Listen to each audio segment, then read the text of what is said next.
தோற்று போனவர்கள் இவர்கள். எதில் ஒன்றில் வென்றிருக்கிறார்கள்? எதில் ஒன்றில் வென்றிருக்கிறார்கள் சொல்? எதில்? இப்ப இருக்கிற பிரச்சனை நீட்டு. நீட்டை கொண்டு வந்தது யார்? நீட்டியது யார்? காங்கிரஸ். அந்த இடத்தில் எதிர்த்து தர்க்கம் செய்து அந்த திட்டத்தை, அந்த நீட்டு தேர்வை அங்கேயே மடக்கி முடக்கி போடாத இடத்தில் தோற்று போனார்கள் இந்த ஆட்சியாளர்கள். ஒரு அடிப்படை தானே என் உடன் பிறந்தவனே. உன் முன்னால் அண்ணன் எழுப்புகிற கேள்வியை பார். பேரன்பு மிக்க பெற்றோர்கள், உங்க பிள்ளையின் கேள்வியை பாருங்கள். நீட்டு, நீட்டிலே தேர்ச்சி பெற்று வருகிற மாணவன் நான்.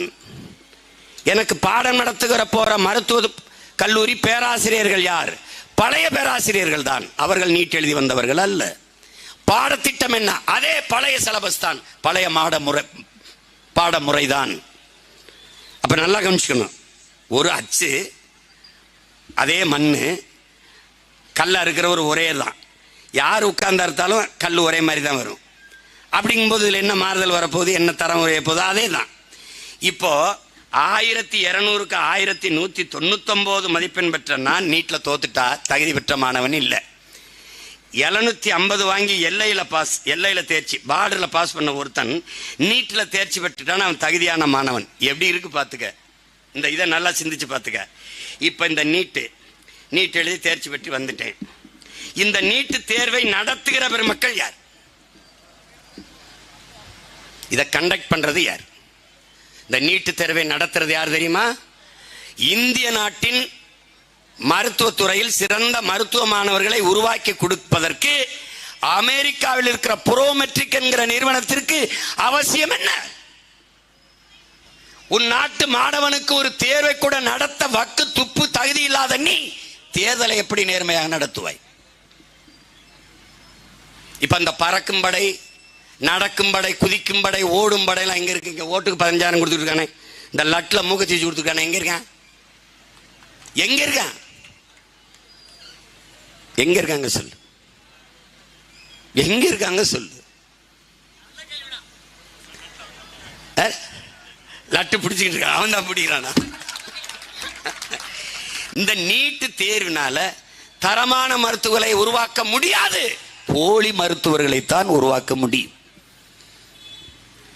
அவன் காதில் மைக்கு போட்டு ஏதை போட்டுக்கிட்டு, ஹெட்ஃபோனை போட்டுக்கிட்டு வெளியிலிருந்து சொல்ல எழுதிக்கிட்டு இருக்கான். தமிழ்நாட்டிலே பல பேரை கைது பண்ணாங்க. வட இந்தியாவில் உங்களுக்கு தெரியும், இப்போ பெரிய பிரச்சனையா இருக்கு ஒவ்வொரு மாநிலத்திலையும். ஆனாலும் அவன் நிறுத்த மாட்டேங்கிறான். இந்த ஓட்டு பெட்டியில் நீ வாக்கெந்திரத்தை ஹேக் செய்ய முடியும் நான் சொன்னேன். என்னை யாவனும் மதிக்கல. அந்த முகநூல், அந்த ஃபேஸ்புக்கோட இது எலான் மாஸ்க்கு சொன்ன பிறகு அதெல்லாம் இதெல்லாம் அப்படின்னு. அதை தமிழன் சொன்னா கேட்க மாட்டான். எவனாவது வெள்ளைக்காரன் சொல்லணும், இங்கிலீஷ்காரன் சொன்னா வெள்ளையா இருக்கிறேன் போய் சொல்ல மாட்டான். அப்படின்னு நம்புறான்.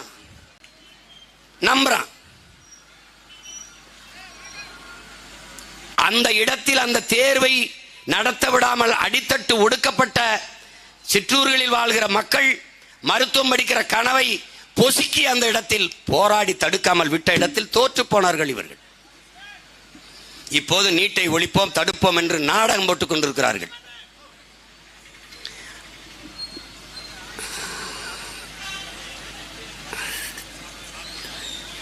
விடு அவர்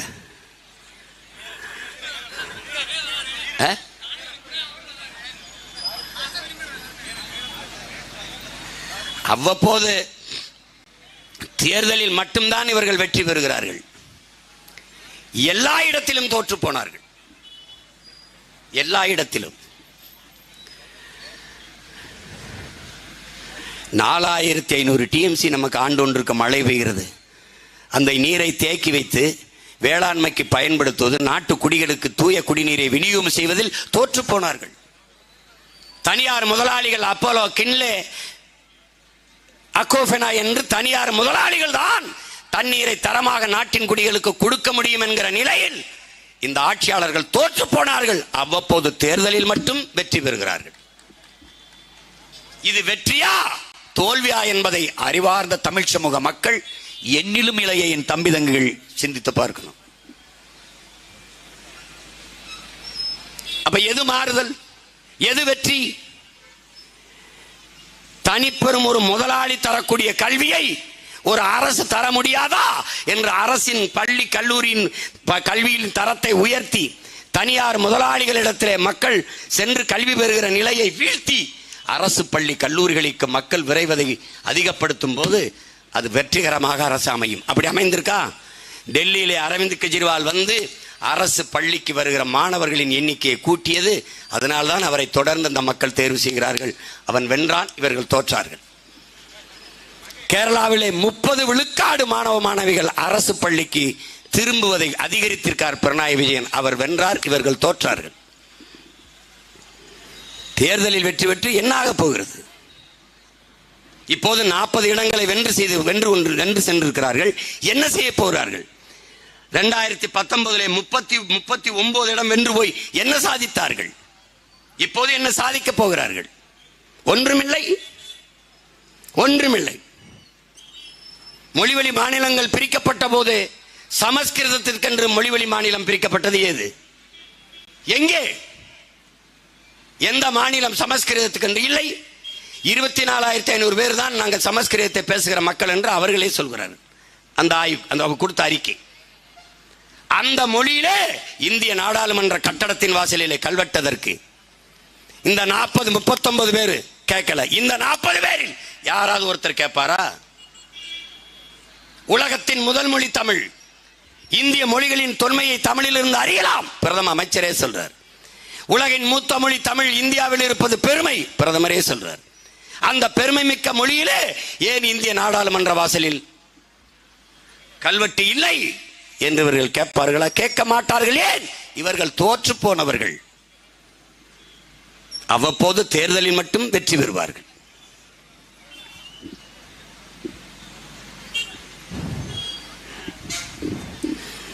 லட்சக்கணக்காக நம் இன மக்கள் செத்துக் கொண்டிருந்த போது பிறந்த நாள் கொண்டாடியவர்கள்,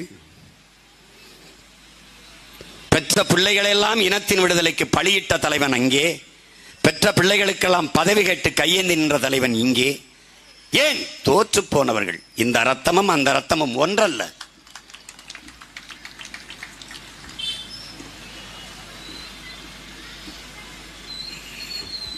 பெரும்பளை நிகழ்ந்து விட்டது.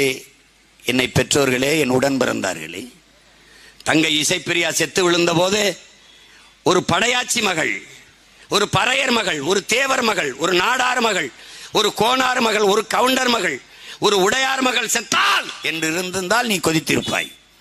ஒரு தமிழ் மகள் செத்தால் என்றவன் அவை யாரோ என்று விட்டு விட்டாய். இதுதான் இந்த இனம் வீழ்ச்சியுற காரணம். தமிழர்களுக்கு திட்டமிட்டு மொழிப்பற்று, இனப்பட்டு, மறைக்கப்பட்டு, மதப்பற்று, சாதிப்பட்டு பற்று ஊட்டப்பட்டு விட்டது. நீ தன்னின பகையால் தாழ்ந்து வீழ்ந்தவன். தன்னிடத்தில் இருப்பதை விட பிறரிடத்தில் இருப்பது உயர்ந்தது என்ற எண்ணத்தால் வீழ்ந்தவன். போர்க்குணம் அற்று போனாய். காரணம், நீ முன்பே நாகரிகம் அடைந்து பண்பாடு அடைந்தவன் என்பதாலே போர்க்குணம் அற்று போனாய். உன்னுடைய மரபணு மாறிவிட்டது.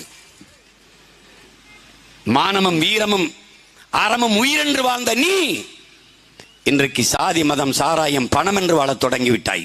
செத்து போனாய்.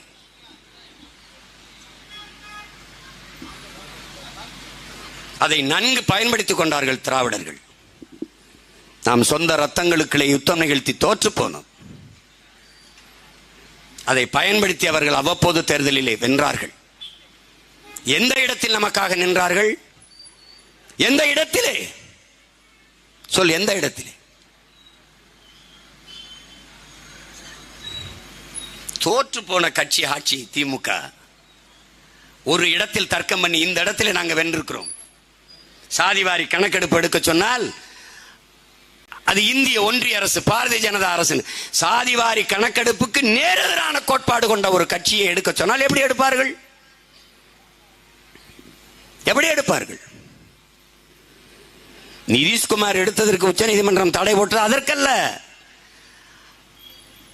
அந்த 50 விழுக்காட்டுக்குள், அந்த வரைவுக்குள் எடுக்காம மீறி 65 விழுக்காட்டுக்கு போனதால் அது தடை போடுது. எடுத்தது தவறு என்று அவர்கள் சொல்லவில்லை. இங்கதான் மண்டல் கமிஷன் எங்க தாத்தா ஆணைமுத்தவர்கள் போராடி பெற்று தந்தார். விபி சிங் காலத்திலே அந்த ஒற்றை மகன் பெற்று தந்ததான் இடஒதுக்கீடு. அவரை யாராவது நினைவு வச்சு பேசுறானா? சொல்லு. அந்த பெருமகனை மரியாதை செஞ்ச ஒரே தலைவன் எங்க ஐயா மருத்துவர் ராமதாஸ் அவர்கள் மட்டும்தான். அதற்கு பிறகு அவரை பற்றி பேசுவது அவர்கள் பிள்ளைகள் நாங்கள் தான். இடஒதுக்கீட்டு கொள்கையில் இறுதி வரை உரியாக நிற்பது எங்கள் ஐயா மருத்துவர், அதற்கு அவர்கள் பிள்ளைகள் நாங்கள் தான். இவர்கள் ஏமாற்றுவார்கள், திராவிடர்கள் எடுக்க மாட்டார்கள். என் தமிழ் மீது, என் தாயின் மீது, என் தலைவன் மீது சத்தியம் என்று சொல்கிறேன், எடுக்க மாட்டார்கள். ஏன்? எடுத்தால் தெரிந்துவிடும். எவ்வளவு நாள் தமிழர்களின் உரிமையை நாம் பறித்து தின்றிருக்கிறோம் என்று தெரிந்துவிடும். ஒரு ஓட்டதுக்கு அப்புறம் வாங்க முடியாது. யார் எடுப்பா? பெரியாரின் வாரிசுகள் அல்ல, பிரபாகரனின் பிள்ளைகள் தான் எடுப்போம். எங்களுக்கு ஒரே ஒரு தன்னலம் தான், அது என் இனத்தின் நலன் தான் எங்களின் நலன். வேற ஒரு சுயநலம் தன்னலமும் எங்களுக்கு கிடையாது. இவர்கள் தோற்று போனவர்கள் என்று எப்படி சொல்கிறாய் சீமான்? ஆட்சி நடந்து கொண்டிருக்கிறது. 3 ஆண்டுகளுக்கு மேலாக நல்ல ஆட்சி கொடுத்திருந்தால் ஒரு அற்ப தொகுதி, ஒரே தொகுதி, அதுவும் நீங்களே எம்எல்ஏவாக இருந்த தொகுதி, இந்த விக்கிரவாண்டி தொகுதி. இன்னும் 2 ஆண்டுகள் தான் மிச்சம் இருக்கிற பதவி. இதற்கு எதற்கு எல்லா அமைச்சர், எல்லா சட்டமன்ற உறுப்பினர், எல்லா பாராளுமன்ற உறுப்பினர், மொத்த மாவட்ட செயலாளர் எல்லாரும் எதற்கு கூடி இங்கே கும்மி அடிக்கிறீர்கள்? நல்லாட்சி கொடுத்திருந்தால் தோற்று போனீர்கள், தோற்று போனீர்கள். என் தம்பி வெங்கட்புர ஒரு படம் எடுத்தான், சென்னை 28 இந்த கிரிக்கெட்டை வச்சு. பெரிய பெரிய விளையாட்டு வீரர்கள், பெரிய பெரிய ஆளுகளா இருப்பாங்க, சின்ன பசங்க அதை விளையாடிட்டு இருப்பாங்க. திடல்ல வாங்கடா 2 பேர் விளையாடுமா, பந்தயம் கட்டி விளையாடுவாங்க. சின்ன பசங்க அடிச்சு தோக்கடிச்சு போடுவாங்க. அது மாதிரி நாங்கள் திடல்ல சின்ன பையில விளையாடிட்டு இருக்க, நீங்க பெரிய அளவு கூட்டத்தை வச்சு விளையாடிட்டு இருக்கீங்க. ஒரு நாள் ஒரு ரன் கூட டக் அவுட்ல எல்லா பையிலையும் வெளியேற்றல, நீ பார்த்துக்கிட்டே இருங்க. சும்மா ஒரு சின்ன புள்ள ஒரு மகளை நிறுத்திருக்கேன், மொத்த படையும் திரட்டிட்டு வேற. உலகத்தில் 20 நாடுகளின் துணை கொண்டுதான் என் தலைவனை வீழ்த்த முடியுங்கிற நிலையில் இருந்தது. மொத்தமாகவே என் தலைவன் இருந்தது வெறும் 20,000 பேர் தான். இது நான் சொல்லல, கோத்தபாயம் ராஜபக்சேன்னு சொல்றாங்க. 20 நாடுகளின் துணை கொண்டுதான் இறுதி போரிலே விடுதலை புலிகளை நாங்கள் வீழ்த்தினோம்னு. 25,000 பேர். நீ ஏற்கனவே 2,50,000 பேர் ஓம்படையில சீன பட, இந்திய பட, அமெரிக்க உளப்பட எல்லாத்தையும் வாங்கி என் தலைவனை வீழ்த்த வேண்டிய நிலைமை.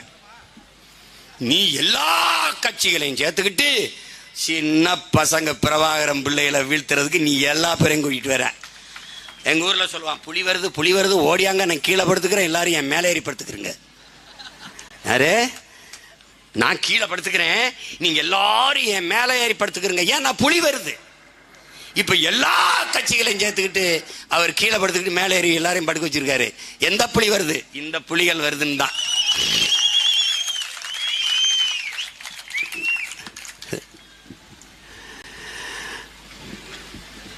இவங்க என்னைக்கு வளருவாங்க, இவங்க என்னைக்கு ஜெயிப்பாங்கன்னு பல முறை சொல்லியிருக்கேன். சீனால ஒரு விவசாயி, மற்ற மூங்கில் போல இல்லை, சீன மூங்கில் என்ன பண்றான், தன்னோட நிலத்தில் அவன் மூங்கில் விதைகளை நடுறான்.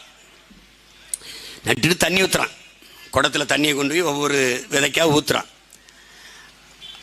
தொடர்ச்சியா ஊத்துறான். 6 மாசம் பார்க்குறான், முளைக்கல. ஓராண்டு ஊத்துறான், முளைக்கல. ஈராண்டு ஊத்தினா முளைக்கல. 3 ஆண்டுகள் ஊத்தினா முளைக்கல. ஆனா அவன் சலிக்கல, சலைச்சு போகல, மனம் தோண்டு போகல. ஊத்துனான். 4வது ஆண்டு ஊத்துனான், 5வது ஆண்டு ஊத்துனான், 6வது ஆண்டு ஊத்துனான், 7வது ஆண்டு ஊத்துனான், 8வது ஆண்டு ஊத்துனான், 9வது ஆண்டு ஊத்துனான். அந்த விவசாயினுடைய போர்க்குணத்தை பார்த்துக்க. 9 ஆண்டுகளும் ஊத்துனான். ஒவ்வொரு நாளும் காலையில வந்து பார்ப்பான், முளைக்கிறான் இல்லை, சோறாம மறுபடி தண்ணி எடுத்து ஊத்துனான்.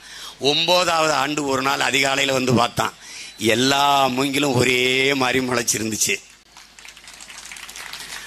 9 வருட காலங்கள் முளைப்பதற்கு எடுத்துக்கொண்ட அந்த மூங்கில் 6 மாசத்தில் விண்ணை உரசி போய் தொட்டு கொண்டிருந்தது. அவன் என்ன சொல்றான் ஆய்வுல,